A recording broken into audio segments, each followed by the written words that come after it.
fundit.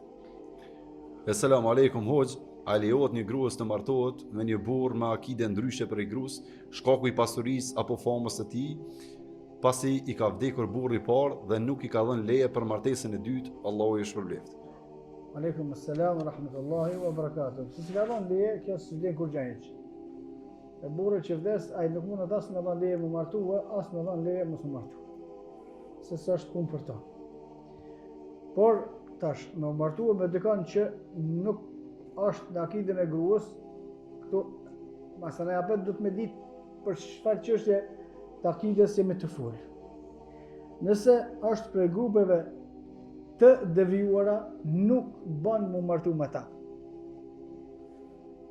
Dhe dietarët e sunetit kanë dhënë fetva për mos u martu me xehmite, me ata mos u martu.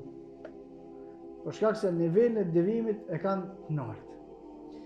Nëse ka pak dallime në disa çështje të cilat nuk janë madhore, s'ka problem inshallah. Por duhet me ditë se pejgamberi sallallahu alaihi wasallam ka thënë hadith: gruaja është me fenë e burrit vet.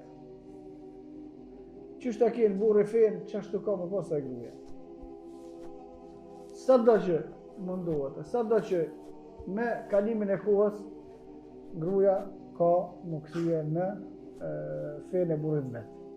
Tash këtë rast na po mendojmë që të dy të kanë fenë e njëjtë, për shkak se ai nuk e ka devimin që vetën e vetë ka kufrin, se s'kish pas drejt më martu me ta hiç. Por nëse devimet i ka të natyrës së rënd që nuk mundet më u të kalue, ose bidatet janë të niveleve të larta, nuk duhet më martu me te. Wallahu a'lam.